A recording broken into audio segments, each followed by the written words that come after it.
Harka fuunee akkam jirtu kabajamtoota daawwattoota keenya Prime Media irraa oduu isaa kanaaf jennee qabannee dhiyaannee jirra. Oduu waliin ana Alamaayyoo Hayilamaariyaam. Oduu keenya irraa hangafoota isaanii dursuun eegalla. Godina Jimmaa aanaa Gommaa buufata filannoo Dr. Abiyyitti dorgomanitti bu'aan sagalee filannoo yeroo ifoome. Adeemsa sagalee kennuu ture keessatti Itoophiyaa fi Itoophiyaanonni mo'ataniiru. Seenaa gaariis hojjechuu danda'aniiru jedhan kantiibaan itti aantuu magaalaa Finfinnee Aadde Adaanach Abeebee. Filattoonni bu'aan sagalee boordiin filannoo hanga ifoomsutti obsaan akka eegan gaafate. Amma gara oduu bal'inaan qopheeffannetti dabarra. Godina Jimmaa aanaa Gommaa buufata filannoo Dr. Abiyyitti dorgomanitti bu'aan sagalee filannoo yeroo ifoome. Godina Jimmaa aanaa Gommaa buufata filannoo Bashaashaa Sokoteetti bu'aan filannoo yeroo ifoomeera jedhame. Muummeen ministeera Federaalawaa Dimokiraatawaa Rippaabilikaa Itoophiyaa Dr. Abiy Ahmed godina Jimmaa aanaa Gommaa buufata filannoo Bashaashaa Sokoteetti dorgomuun isaanii kan yaadatamudha. Haaluma wal fakkaatuun bakka garagaraatti bu'aan filannoo sadarkaa buufataaleetti ifa taasifamaa jira. Magaalaa Finfinnee kutaalee bulchiinsa garagaraa dabalatee Dabra Birhaan, Sulultaa, Adaamaa, Baahirdaar, Gondarii fi bakkeewwan biroottis bu'aan filannoo kan yeroo sadarkaa buufataaleetti ifa taasifameera jechuun tajaajila oduu Itoophiyaatu gabaase. Ministeerri muummee Dr. Abiy Ahmed milkaa'ina filannoo bara kanaatiif ergaa baga gammaddanii dabarsan dhugaa saafufaa bal'ina isaa akka ta'utti qopheesseera. Muummichi ministeeraa mootummaa Federaalawaa Dimokiraatawaa Rippaabilika Itoophiyaa Dr. Abiy Ahmed adeemsa sagalee kennuu nagaa xumuramuu isaatti baga gammanne baga gammaddanii guyyaan kun uummata Itoophiyaa hundaaf guyyaa addaati jedhaniiru. Filannoo dimokiraatawaa gaggeessuuf baroota dheeraadhaaf hawwaa turreera. Kun ammoo yeroo isaa eeggatee waan yaanne raawwanneerra jedhaniiru. Dimokiraasiin biyya keenyaaf hawwii qofa osoo hin taanee fi qaama seenaa keenyaa ta'uusaa uummata addunyaa duratti ifatti agarsiifnee jirra. Garee qaama kamiyyuu kan hin taane boordiin filannoo bilisaan hundaa'uun yeroo gabaabaa keessatti filannoo bilisaa fi amanamaa ta'e gaggeessuun milkaa'inaan xumurree jirra jedhan. Kanaan booda injifannoon filannichaa kan eenyuus haa ta'u guyyaa har'aa Itoophiyaanonni daangaatti bahuudhaan nama bakka na bu'a jedhan sodaa fi rifaatu tokko malee waan filataniif Itoophiyaan injifattee jirti. Haala rakkisaa keessa dabartus guyyaa seenaa qabeessa kanatti Itoophiyaan injifattee jirti jedhaniiru. Seenaan Itoophiyaa dhugaa faallaa bilisummaa lamaan kan ilaalamu inni jalqabaa birmadummaa biyya keenyaa humna alaa kamirraayyuu ittisuuf waggootaaf kabachiifnee jirra. Kanaanis kan ka'e biyya birmadummaa ishii eeggachuun sodaatamtee fi kabajamtee jiraatte ijaarree jirra. Faallaa kanaatiin olaantummaa aangoo uummataa kabachiisuu hin dandeenye. Abbummaa aangoo uummataa mirkaneessuu waan hin dandeenyeef ammoo rakkooleen isaan wal qabatanii dhufan biyya keenya rakkoo adda addaaf saaxilee jira jedhaniiru. Dhugaa seenaa keenya kana carraan jijjiiruu yeroo adda addaa argannee turre garuu itti hin fayyadamne. Uummata abbaa aangoo bilisaa qabu keessa akka gallu seenaan har'aa carraa biraanuuf kennee jira. Ce'umsa gara dimokiraasiitti taasifamu kan darbe gocha dimokiraasii hin taanee fi gara fuulduraattis kan argamu dimokiraasii haaraa gidduutti abdii mul'ataa argamudha.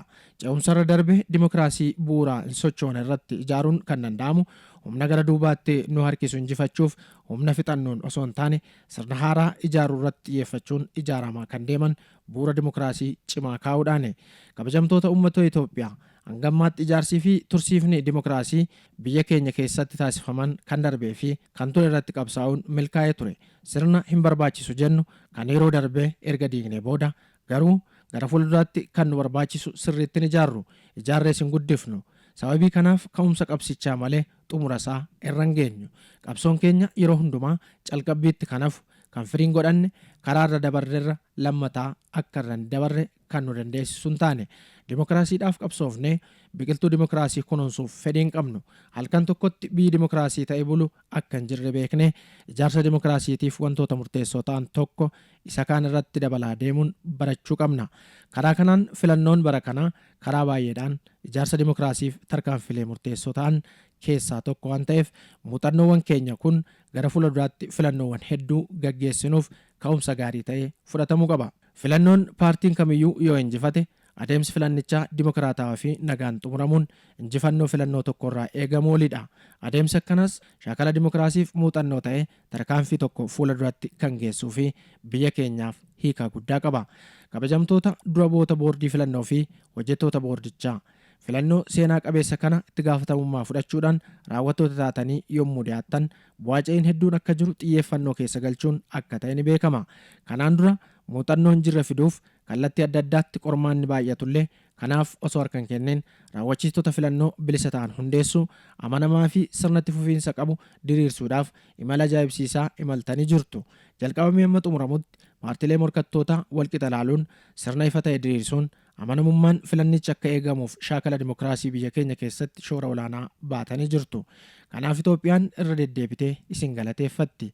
Miidiyaalee taajjabdoota waldaalee siivikii fi qaamolee deeggartoota hundi filannoon bilisaa haqaa fi dimokiraatawaa ta'e akka xumuramuuf jalqaba amma xumuraatti raawwachiiftota filannoo tola ooltonni taajjabdoonni waldaaleen siivikii miidiyaaleen gaazexeessitoonnii fi qooda fudhattoonni hundi injifannoon argame kan keessan waan ta'eef baga gammaddanii jedhaniiru. Filannoon kun akka milkaa'uuf qaamoleen qooda fudhattan hundinuu ijaarsa sirna dimokiraasii biyya keenyaa keessatti seenaa ashaaraa keewwattanii jirtu. Qaamoleen tokko tokko wayitanuu dhiisanii deemanitti warreen nu waliin dhaabbachuun ce'umsi siyaasa Itoophiyaa akka milkaa'uuf dhaabbileen idil-addunyaa fi biyyoonni nu cinaa dhaabbachuun nu deeggartan hundaaf Itoophiyaan galata isiniif qabdii jedhan. Qaamolee nageenyaa fi tikaa hundi adeemsi filannoo yeroo jalqabamee eegalame qormaata kallattii adda addaa irraan dhufu nagaa eegsisuu nageenyi lammiilee eegamee akka filataniif halkanii fi guyyaa hojjechaa kan turtan yeroo murteessaa kanatti Itoophiyaan biyya mirmadummaan ishee eegame ta'uu akka mirkaneeffattuuf aarsaan kaffaltan yeroo kamiyyuu seenaa keessatti kan yaadatamudha. Boordiin filannoo naannolee sababa adda addaan filannoon har'aa kun ittiin adeemsifamnetti gabatee boordiin filannoo kaa'een akka gaggeeffamuuf qaamoleen hundinuu tumsa akka qabnu waamichan dhiyeessaa jedhaniiru. Itoophiyaan tumsaa fi tattaaffii lammiilee isheen kabajamtee bara baraan haa jiraattu. Rabbi Itoophiyaa fi lammiilee ishee haa eebbisu. Waxabajjii 14 bara 2013 Finfinnee.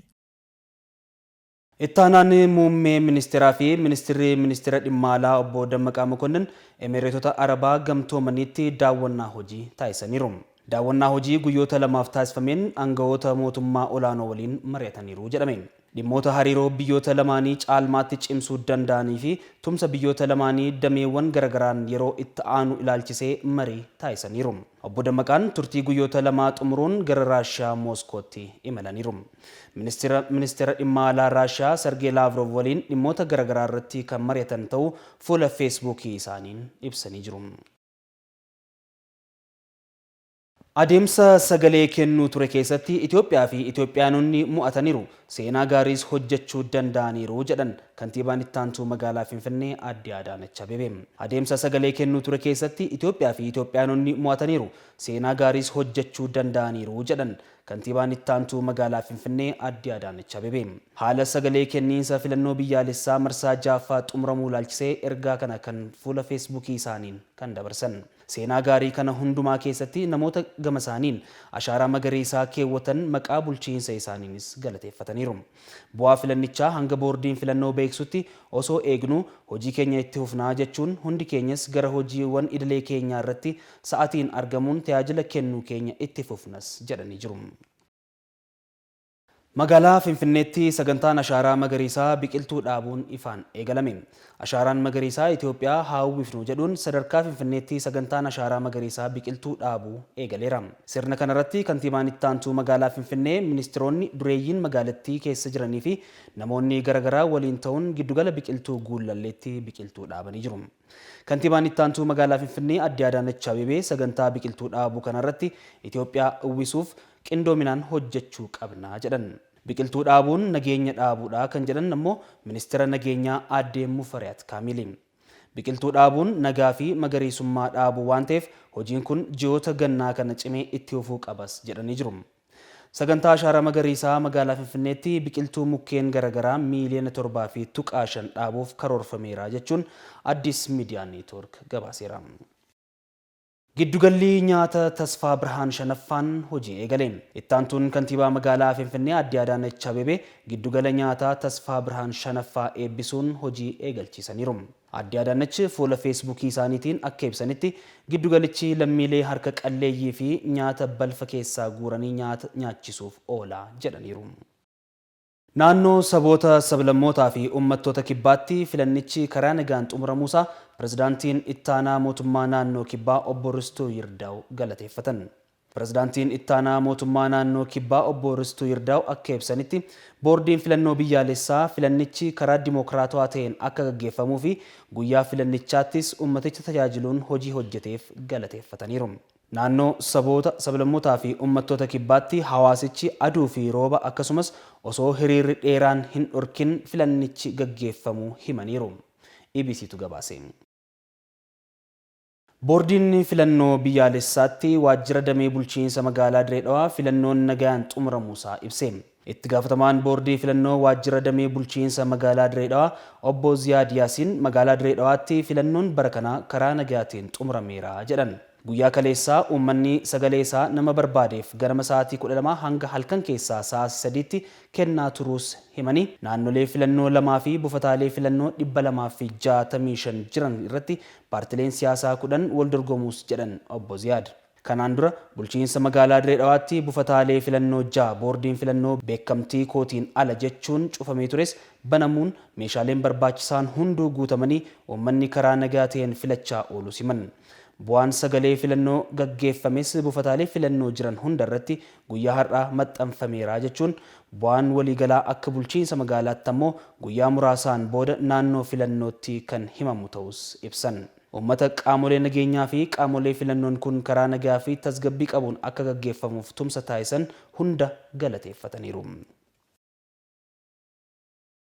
Filattoonni bu'aan sagalee boordiin filannoo hanga ifoomsutti obsaan akka eegan gaafate.